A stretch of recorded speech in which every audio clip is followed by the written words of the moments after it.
Hello and welcome friends. तो स्वागत है आप सबका एसएससी प्रेप चैनल में। आज हम करने वाले हैं Indian army soldier clerk paper Jabalpur 1 नवंबर 2020। हमारा पहला प्रश्न है, ग्रैंड मास्टर शब्द किस खेल से संबंधित है? इसका सही उत्तर है शतरंज। ग्रैंड मास्टर शब्द शतरंज से संबंधित है। और अगर टेनिस का पूछा जाए तो जो टेनिस है वो ग्रैंड स्लैम से संबंधित है। ठीक है। और जो गोल्फ है, राइडर कप है, जो राइडर कप गोल्फ से संबंधित है। अगला प्रश्न है, सरदार सरोवर परियोजना किस नदी पर स्थित है? इसका सही उत्तर हो जाएगा नर्मदा। नर्मदा नदी पर सरदार सरोवर परियोजना स्थित है। अगला प्रश्न है, महात्मा गांधी द्वारा प्रकाशित पत्रिका का क्या नाम था? इसका सही उत्तर हो जाएगा यंग इंडिया। यंग इंडिया था। अगला प्रश्न देखिए, श्रीहरिकोटा किस राज्य में स्थित है? इसका सही उत्तर हो जाएगा आंध्र प्रदेश। और श्रीहरिकोटा में सतीश धवन प्रोजेक्ट भी है, Satish Dhawan space project of India. ठीक है। आगे देखिए अगला प्रश्न, रानी की वाव बावड़ी किस राज्य में स्थित है? इसका सही उत्तर हो जाएगा दोस्तों गुजरात में, गुजरात राज्य में स्थित है। सूर्य के चारों ओर किसी ग्रह के पथ को क्या नाम दिया गया है? उसको दिया गया है ऑर्बिट, जिसे हिंदी में बोलते हैं कक्षा। अगला प्रश्न देखिए, आंख का पारदर्शी बाग क्या है? तो आंख का पारदर्शी बाग है जी स्वशमंडल, जिसे इंग्लिश में बोलते हैं कोर्निया। यदि किसी रोगी का तापमान 40 डिग्री सेल्सियस है तो फ़ारेनहीट पैमाने पर उसका तापमान कितना होगा? अब देखिए जी, सेल्सियस को फ़ारेनहीट में कन्वर्ट करना होता है तो इसका एक फॉर्मूला होता है। जो हमें दिया हुआ है 40 डिग्री सेल्सियस, उसे हमें गुणा कर देना है 1.8 से, और 1.8 से गुणा करके जो आएगा उससे हम जोड़ देंगे 32 डिग्री सेल्सियस को। ठीक है। तो 18 1.8 का आ जाएगा 18/10, ये हमारे पास आ गया 72। अब 72 में जोड़ देना है जी 32। ठीक है जी, तब करना है जब हमें सेल्सियस को फ़ारेनहीट में कन्वर्ट करना है। तो इस जोड़ के हमारे पास आ जाएगा 104। 104 हमें दिया हुआ है एक ऑप्शन में। ठीक है। अब अगला प्रश्न देखिए, आइंस्टाइन ने सापेक्षता का सिद्धांत डैश के रूप में दिया था। तो इसका सही उत्तर हो जाएगा E is equal to M C square. ठीक है। यहाँ पे सी के ऊपर 2 आएगा, एम सी स्क्वेयर। अब अगला प्रश्न है, निम्नलिखित में से कौन सा एक गैर नवीनकरणीय संसाधन है? माफ कीजिए, निम्नलिखित में से कौन सा एक गैर नवीकरणीय संसाधन है? तो इसका सही उत्तर हो जाएगा कोयला। अगला प्रश्न देखिए, 6% प्रति वर्ष की दर से 4 साल के लिए 500 रुपये का ब्याज ज्ञात करें। जहां पे हमें दर दी हुई है 6% और समय दिया हुआ है 4 साल, और हमें मूलधन दिया हुआ है 500 रुपये। इसका फॉर्मूला आपको पता है, मूलधन गुणा समय, 6% हमें दिया हुआ है। ठीक है। और उसके बाद होती है दर, तो बटा 100 कर देते हैं। ठीक है। सोल्व करने के बाद ऐसे हमारे पास आ जाएगा 120। तो 120 हमारे पास कितना आ गया जी, ब्याज आ गया 500 रुपये का ब्याज आ गया 6% दर के हिसाब से। चौथे प्रश्न में ऑप्शन में दिया हुआ है 120, हमारा सही उत्तर हो जाएगा। अगला प्रश्न देखिए, दो संख्याओं का अनुपात 3:4 है। यदि हम प्रत्येक संख्या में 5 घटा दें, अब इसमें भी 5 घटा दें और इसमें भी 5 घटा दें, तो क्या होगा? 5 घटा दें तो अनुपात 5:7 हो जाता है। अब देखिए, दो संख्याओं का अनुपात है 3:4। दो संख्याओं का अनुपात हमने ले लिया, दोनों में 5 घटाएंगे तो हमारे पास क्या आ जाएगा जी, दोनों को 5 घटाएंगे तो हमारे पास कितना अनुपात आ जाता है? 5/7। तो ये हमारे पास एक आ जाएगा, इससे मल्टीप्लाई हो जाएगा और एक इससे, हमारे पास आ जाएगा 21x - 35 बराबर 20x - 25। सोल्व करके हमारे पास आ जाएगा x - 10। ये हमारे पास कितना आ जाएगा, इधर आके जो x है जो बराबर हो जाएगा, हमारे पास x कितना आ जाएगा 10।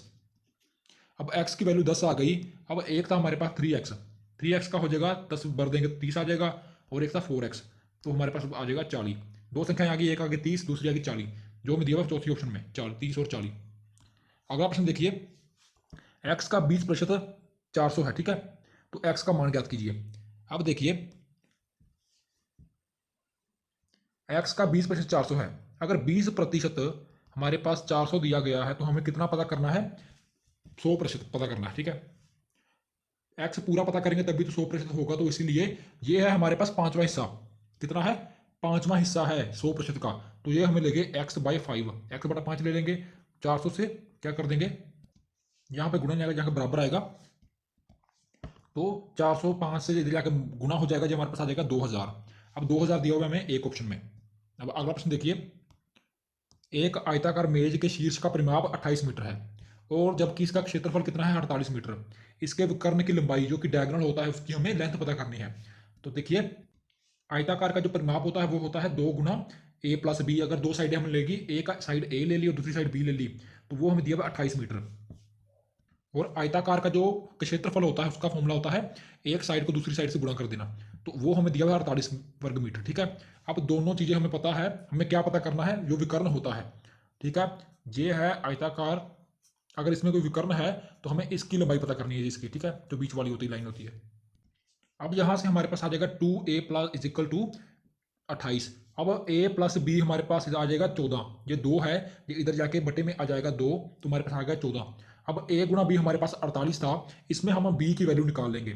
b की वैल्यू हमने निकाल ली, जो तो a था जो इधर आ गया नीचे, ये हमारे पास आ गया 48 बटा a। अब आगे देखिए, 48 बटा a हमारे पास आ गया है, ये 48 बटा a है, हम इसे भर देंगे इसमें। a plus B is equal to 14 था हमारे पास, तो ये हमारे पास आ जाएगा a प्लस 48 बटा a बराबर 14। तो ये हमारे पास इक्वेशन आ गई। तो ये हमारे पास आ जाएगा ए स्क्वेयर प्लस 48 माइनस 14a। अब इस इक्वेशन को हम सोल्व कर लेंगे, ए स्क्वेयर माइनस 8a, ये हमारे पास बन जाएगी इक्वेशन। अब ये हमारे पास आ जाएगा a माइनस 8 और a माइनस 6। एक हमारे पास आ गया a इज इक्वल टू 6 और दूसरा हमारे पास आ गया a इज इक्वल टू 8, यानी कि एक आ गया हमारे पास 6 और दूसरा आ गया 8। अब ये हमें दो साइडें मिल गई हैं। ठीक है, तो दोनों साइडें हमें पता लग गई है, हमें क्या पता करना है, शीर्ष निकालना है, शीर्ष। तो शीर्ष निकालने का फॉर्मूला होता है ए स्क्वेयर प्लस बी स्क्वेयर का रूट। अब एक था हमारे पास 6 और दूसरा था हमारे पास 8, दोनों का स्क्वायर करके दोनों को आपस में जोड़ देना है। ये हमारे पास आ गया 36 प्लस 64, ये हमारे पास आ गया 100 का रूट। 100 का रूट आपको पता है 10 होता है, 10 हमें दिया हुआ है दूसरे ऑप्शन में, ये वाले में। ठीक है, सही उत्तर हो जाएगा दूसरा 10। अगला देखिए, एक वृत्त के परिमाप और क्षेत्रफल के संख्यात्मक मान समान होते हैं, वृत्त की त्रिज्या का संख्यात्मक मान क्या होगा। अब देखिए, पेरीमीटर जो होता है वो कितना होता है सर्कल का, 2πr। और जो दूसरा होता है क्षेत्रफल, वो होता है πr²। तो वो क्या बोल रहे हैं, दोनों की वैल्यू क्या है, दोनों में आपस में अगर बराबर हो जाते हैं तो क्या होगा, जब हम दोनों को बराबर कर देंगे तो ये पाई से पाई कट जाएगा और एक आर से एक आर कट गया, तो हमारे पास क्या रह गया, आर इज इक्वल टू 2, यानी कि आर हमारे पास 2 रह गया। ठीक है, दोबारा करके दिखाता हूँ, 2πr परिमाप हो गया और जो क्षेत्रफल है वो ये हो गया, और दोनों को काट देकर हमारे पास आ जाएगा आर इज इक्वल टू 2, यानी कि जो जो है हमारे पास रेडियस, ठीक है, वो हमारे पास आ गया 2। तो ये फर्स्ट ऑप्शन में दिया हुआ 2। आगे देखिए, एचसीएफ पता करना है 15, 30 और 45 का। 15, 30 और 45 का एचसीएफ पता करेंगे तो हमारे पास आ जाएगा, जब हमने इसको फैक्टराइज किया तो ये हमारे पास आ गया, तो इसमें हमारे पास क्या आ जाएगा, कॉमन 3 निकला है कॉमन। एक तो हमारे पास ये निकला है, ठीक है, तीनों रकम में 3 कॉमन निकल रहे हैं, दूसरा निकला तीनों रकम में 5, तो ये हमारे पास क्या बन जाएगा, 3 गुना 5 हम जो होता है 15, जो मैं दिया पहली ऑप्शन में 15।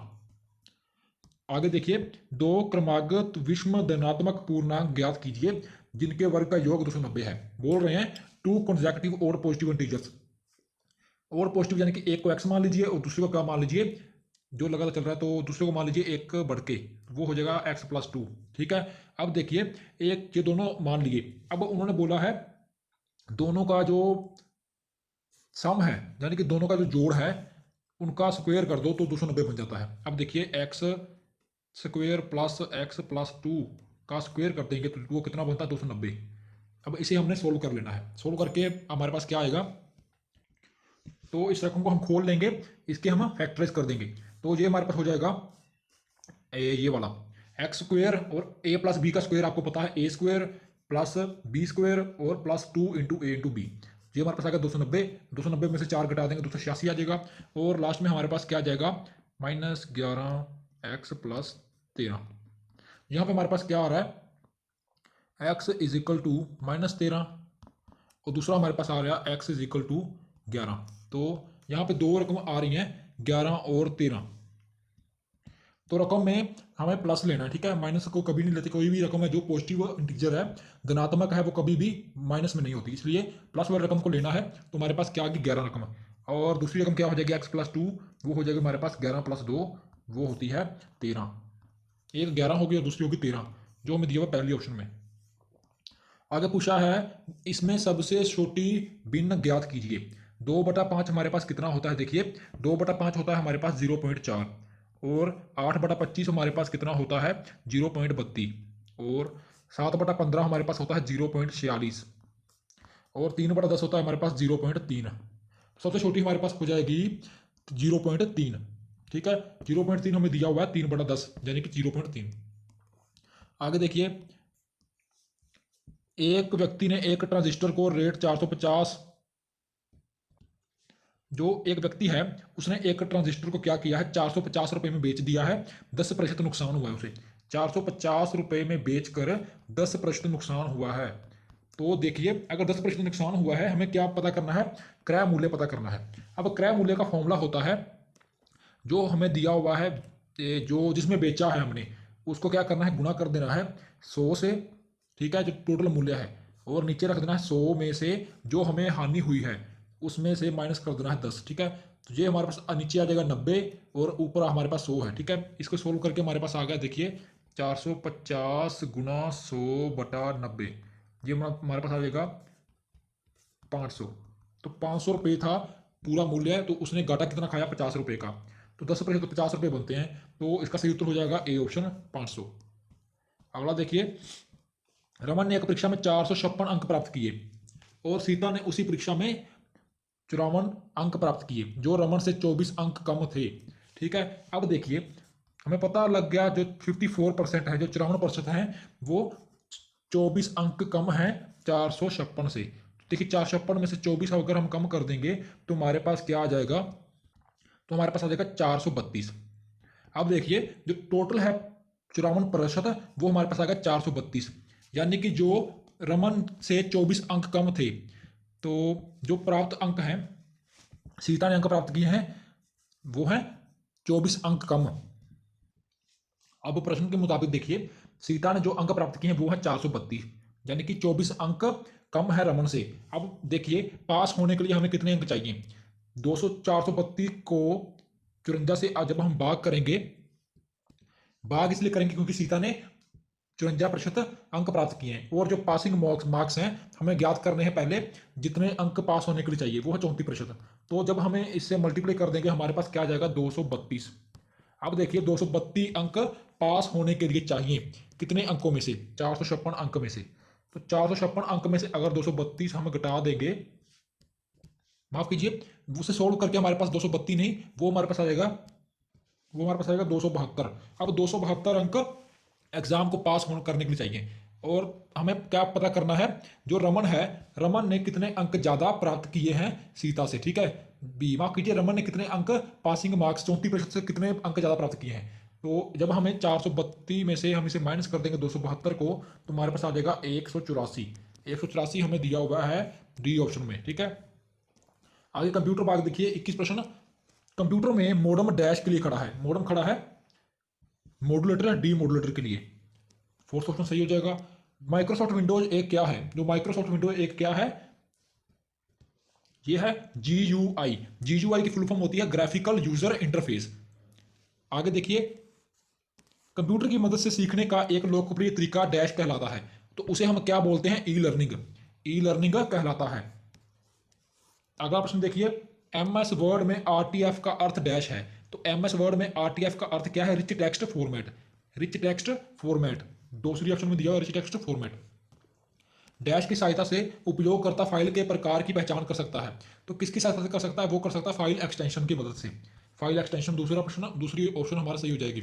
आगे देखिए 25 प्रश्न हमारे पास इंग्लिश के होते हैं, तो पहले पैसेज को छोड़ के हम पहले प्रश्न पढ़ लेते हैं। पहले प्रश्न में दिया हुआ है at present kitchen gardens are appreciated, तो ये क्वेश्चन पढ़ लिया। बी, जो अभी जो समय है प्रेजेंट का, उसमें जो किचन गार्डन्स हैं उनमें उनकी क्यों ज़्यादा अहमियत है, ठीक है, वो एप्रिशिएट क्यों किए जाते हैं। आगे प्रश्न, in today's time kitchen garden are, ठीक है, ये प्रश्न पढ़ लीजिए। अगला प्रश्न देखिए, जो पेरेनियल है, पेरेनियल का मीनिंग क्या है, ठीक है। तो अगला देखिए, what are the new entrants in the Indian gardens. अगला प्रश्न, the herbs grown by Egyptian were dash.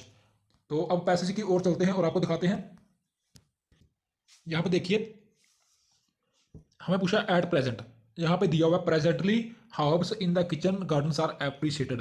तो हर्ब्स हैं जो वो किचन गार्डन में एप्रिशिएटेड हैं for their beauty and their use in health care. ठीक है, तो इसका सही उत्तर हो जाएगा for their beauty and their use in health care, जो हमें पूरा सेंटेंस में मिल गया। ठीक है, for their beauty and their health care, ये देखिए लाइन। अगला प्रश्न देखिए, इन two times the kitchen garden था। तो इसका सही उत्तर हमें मिल जाएगा, किचन गार्डन टू टाइम्स में वो क्या है। तो पहली लाइन में देखिए, the kitchen garden today is driven by both aesthetics and necessity. Necessity होता है जरूरी। ठीक है, तो ये हमें दिया हुआ है इस ऑप्शन में, बिल्कुल सेम मिल गया। ठीक है, फोर्थ ऑप्शन सही हो जाएगी। अगला देखिए, what is the meaning of perennial. Perennial का मीनिंग होता है लंबे समय तक रहने वाला। ठीक है, और जो मेल खाता है एवरलास्टिंग। एवरलास्टिंग का मीनिंग होता है बहुत लंबे समय तक जारी रहने वाला। अब आगे देखिए, what are the new entrants in the Indian gardens. तो ये भी हमें लाइन मिल जाएगी पैसेज में। देखिए, ये देखिए, today in India the herbal plants are the new entrants in the garden. अगर आपको लाइन का मीनिंग नहीं पता तो फिर भी आप आसानी से ढूंढ सकते हैं। ठीक है, पहले क्वेश्चन की ओर ध्यान दीजिए, क्वेश्चन को अच्छे से समझिए क्या पूछ रहे हैं।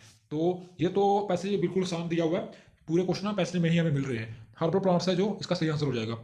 देखिए, हर्बल प्लांट्स 29 नंबर प्रश्न का उत्तर हो जाएगा हमारे पास, हर्बल प्लांट्स। आगे देखिए, the herbs grown bye Egyptians वर।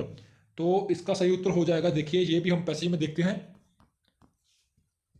यहाँ पे देखिए, the Egyptians had a recorded history of growing over 500 herbs which were used. उनका क्या यूज है, ड्रग्स के लिए यूज किया जाता है, किसके इलाज के लिए, बीमारी के इलाज के लिए। तो ये देखिए यहाँ पे दिया हुआ है, used for used as drug to cure illness. पहली ऑप्शन सही हो जाएगी। अब अगला देखिए, अगला पैसेज है। सबसे पहले क्वेश्चन पे चलते हैं, what does a beautiful landscape fill us with infinite satisfaction. अगला प्रश्न है, what does the writer suggest. और अगला प्रश्न देखिए, according to the passage which one of the following is the correct statement. अगला देखिए, what does nature in the passage mean. और लास्ट है, what does struggle in the passage mean.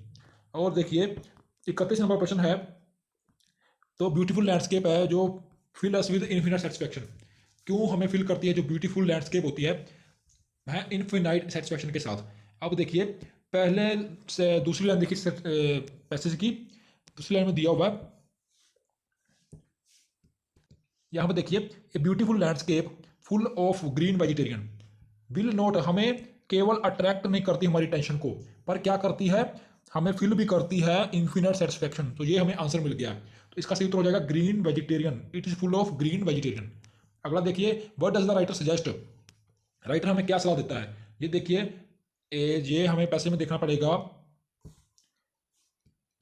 यहाँ पे देखिए, because of modernising, because of modernisation much of nature is now yielding to towns road. और ज़्यादातर जो कुदरत है वो किस में बनता जा रहा है, उसके जो रोड्स बनते जा रहे हैं, टाउन्स बनते जा रहे हैं, और इंडस्ट्रियल एरिया कवर होता जा रहा है। तो इससे साफ पता चल रहा है, जब इंडस्ट्रियल एरिया कवर होता है, रोड बढ़ रहे हैं, तो जब हम आधुनिकता पैदा करेंगे, सभी जो कुदरत के जो वृक्ष हैं उनको काट देंगे, तो तभी ये सब होगा। तो इसे हमें राइटर क्या सजेस्ट करता है, ये सजेस्ट करता है कि हमें आधुनिकता में पैदा करने के लिए जो कुदरत को भूल नहीं जाना चाहिए। इसलिए हमारा सही उत्तर हो जाएगा, देखिए, while modernising we should be careful. हमें सावधानी बरतनी चाहिए ताकि not to destroy nature completely, और कुदरत को पूरी तरह से हमें खत्म नहीं करना चाहिए। ये हमारा सही उत्तर हो जाएगा। आगे देखिए, which one the following is the correct statement according to the passage. देखिए, nature is a moral teacher, beauty is only skin deep, there is beauty in nature and everything is beautiful in its natural state.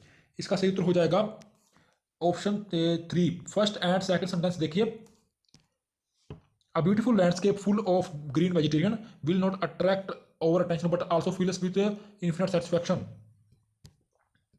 पहली line में दिया हुआ है, we should preserve nature to preserve life and beauty, यानी कि life and beauty का सही उत्तर हो जाएगा। यहां पे देखिए, लाइफ एंड ब्यूटी, इसका मतलब है कि there is beauty in nature. ठीक है, नेचर में ब्यूटी है। ठीक है, हर तरफ। अगला है, where does nature in the passage mean. इसका सही उत्तर हो जाएगा, देखिए फर्स्ट एंड सेकंड सेंटेंस। देखिए, first and second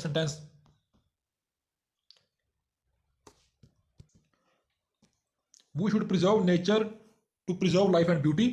a beautiful landscape full of green vegetable. Green vegetable होते हैं, इसका मतलब है जो नेचर है वो क्या है, वृक्षों से ढका हुआ है, ठीक है, वृक्षों से ढका हुआ है, कवर विद प्लांट्स। तो इसका सही उत्तर हो जाएगा country side covered with plants and trees, ठीक है, थर्ड ऑप्शन सही हो जाएगा।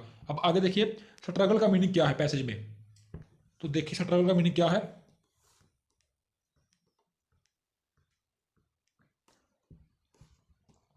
Man will parish without nature. जो मैन है, जो आदमी है, वो कुदरत के बिना खत्म हो जाएगा। So modern man must continue he struggle to save plants. जो आधुनिक इंसान है उसे क्या है, कंटिन्यू कर रखना चाहिए, चलते रहना चाहिए। जो स्ट्रगल है प्लांट्स को सेव करने पड़ता है, जो वृक्ष है उसको बचाने के लिए जो स्ट्रगल होनी चाहिए उसको उसके लिए करना चाहिए, ठीक है। दैट गिव अस ऑक्सीजन, जो हमें ऑक्सीजन देती है, and protect us from extinction. Moreover nature is essential for man's health. अब देखिए जो उसका स्ट्रगल है वृक्ष को लगाने के लिए, नेचर को बचाने के लिए, इसका सही उत्तर क्या हो जाएगा, ऑप्शन एक, man struggle to save nature. अब आगे आर्टिकल हमारे पास आ गए हैं। I met dash friend in the train. यहाँ पे ए आएगा, आई मेट आ फ्रेंड, क्योंकि फ्रेंड से सबसे पहली बार मिला हूँ तो इसलिए ए का यूज होगा। द वहाँ पे यूज होता है जैसे हम मेट बिफोर, यानी कि पहले भी किसी से मिल चुके हों। अब आगे देखिए, आई फर्स्ट सा the Himalayas dash year ago. सबसे पहले मैंने हिमालय कब देखे थे, आ ईयर अगो। यहाँ पे भी ए का यूज होगा। अगला प्रश्न देखिए, do you know the name of dash artist who painted this portrait. Artist के आगे द लगेगा, ठीक है, द आर्टिकल का यूज होगा। अब देखिए जहां पे होगा द। अगला देखिए, हमें रीअरेंज करना है, सेंटेंस हमें दिए हुए हैं, तो हमारे पास यहां पे सेंटेंस शुरू होगा आर से। दे आल्सो, हमारे पास सेंटेंस बन जाएगा, they also had to cultivate those crops which the English asked them to. तो हमारे पास सही आंसर इसका क्या ऑर्डर बन जाएगा, हमारे पास इसका ऑर्डर बन जाएगा R P T Q U V X S, जो यहाँ पे दिया हुआ है। अगला देखिए, healthy person germs as carry may off. यहाँ पे शुरू होगा, देखिए जी, शुरू होगा यहाँ से आ, ए सबसे पहले लगेगा आ, उसके बाद आएगा हमारे पास एल, हेल्दी पर्सन।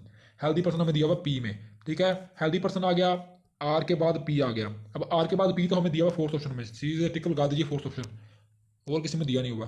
अब आगे देखिए, two flask shaped bags, two flask shape bag और inside for it tea storing belly its has water.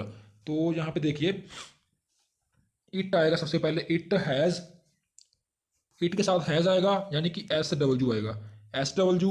उसके बाद देखिए it has two flask shaped bags, तो एस डब्ल्यू पी आया है जो हमें मैच कर रहा है फर्स्ट ऑप्शन के साथ, पहला ऑप्शन सही हो जाएगा। अब आगे देखिए, हमें एरर ढूंढना है 42 क्वेश्चन में। यहाँ पे दिया हुआ है after graduating from college having an engineering degree. तो हैविंग एन इंजीनियरिंग डिग्री के साथ कुछ भी रिसीव्ड या गोट नहीं लिखा हुआ है, यानी कि कोई डिग्री ली है किसी से, तो यहाँ पे क्या आएगा, हैविंग रिसीव्ड, हैविंग के बाद क्या आएगा, रिसीव्ड, या फिर having received got an engineering degree. हमारे पास क्या बन जाएगा sentence, after graduating from college, ये हमारे पास आ जाएगा having received an engineering degree he received job offer from a reputed American firm. आगे देखिए, आगे दिया हुआ है India needs a value education system who will inculcate values. तो यहाँ पे हमारे पास आ जाएगा हु की जगह पे हमारे पास आ जाएगा विच, ठीक है। हु तो दोस्तों यूज होता है जैसे कि पर्सन हो गया, कोई चीज हो गई, यहाँ पे बात हो रही है India needs a value education system, किसी एजुकेशन सिस्टम की बात हो रही है, तो यहाँ पे क्या होगा, विच यूज होगा हु की जगह पे, ठीक है, विच। अगला देखिए 44, regretfully profits earned by your company fell by 20% last year despite higher sales. अब रिग्रेटफुली जो प्रॉफिट अर्न हुए हैं हमारी कंपनी को वो 20% से नीचे गिर गए हैं, ठीक है, टोटल के 20% से। तो हायर सेल हुई है उसके कारण भी, तो उसके बावजूद भी, तो यहाँ पर रिग्रेटफुली लिखा हुआ है। रिग्रेटफुली का मीनिंग क्या होता है, भी बहुत ज़्यादा रिग्रेट मैनर में किसी चीज़ को फील करना, जहाँ किसी चीज़ के लिए हम किसी से सॉरी फील करते हैं, लेकिन यहाँ पे हम क्या कर रहे हैं, यहाँ पे हमें क्या करना है, कोई सैडनेस जाहिर करनी है। तो सैडनेस जाहिर करनी है कि हमारा जो कंपनी को अर्न हुआ है 20% या हानि हुई है, उसके लिए हम क्या करते हैं, एक्सप्रेस करते हैं apology for sadness at something, ठीक है। तो यहाँ पे रिग्रेटफुली का नहीं आएगा, रिग्रेटफुली होता है पछतावापन, किसी चीज़ के लिए हम सॉरी बोलते हैं उसे हम बोलते हैं रिग्रेट, तो यहाँ पे क्या आएगा, रिग्रेटेबली। तो यहाँ पे रिग्रेटफुली की जगह पे रिग्रेटेबली आएगा, ठीक है। अब आगे देखिए, Peter is playing tennis dash Sunday, तो यहाँ पे आएगा ऑन संडे, ठीक है, ऑन जो दिया हुआ थ्री ऑप्शन में। I have been waiting for you dash 7 o'clock, यहाँ पे यूज होगा सिंस का, I have been waiting for you since 7 o'clock। आगे देखिए, my friend has been living in Canada, living in Canada, मेरा जो दोस्त है वो कनाडा में रह रहा है कितने वर्ष के लिए, फॉर 2 years। सेंटेंस का फॉर्म ऐसे बनेगा फॉर के साथ, तो फॉर में दिया हुआ पहले ऑप्शन में। अगला देखिए, एंटोनियम पता करना है चिवालरस का। चिवालरस क्या होता है, चिवालरस का मीनिंग होता है बहादुर, बहादुर। और इसमें दिया हुआ फोर्थ ऑप्शन में कुवाड़, कुवाड़ का मीनिंग होता है कातर, बुजदिल। तो इसका जो विपरीत अर्थ हो जाएगा बुजदिल, जो हमें दिया हुआ है फोर्थ ऑप्शन में कुवाड़, सही उत्तर हो जाएगा। अब आगे देखिए, मोस्ट अप्रोप्रिएट एंटोनियम, एंटोनियम होता है जैसे कि हमने ऊपर पता किया विपरीत अर्थ। इंटरेस्टिंग का पता करना है, इंटरेस्टिंग होता है जो किसी चीज़ में अटेंशन रखता हो, किसी चीज़ में इंटरेस्ट रखता हो। तो इंटरेस्टिंग का मीनिंग क्या हो जाएगा, डल, ठीक है, जिसे किसी चीज़ में इंटरेस्ट ना हो, जिसके पास दिमाग ही ना हो किसी इंटरेस्ट रखने के लिए। अब लास्ट क्वेश्चन है हमारे पास, सिनोनिम पता करना है इनिशिएट का। इनिशिएट होता है किसी चीज़ को चालू करना, किसी चीज़ को प्रोसेस को शुरू करना, और इसका मीनिंग हो जाएगा बिगिन, बिगिन का मीनिंग होता है शुरू करना। तो ये थे हमारे 50 क्वेश्चन। वीडियो अच्छी लगी तो वीडियो को लाइक करें।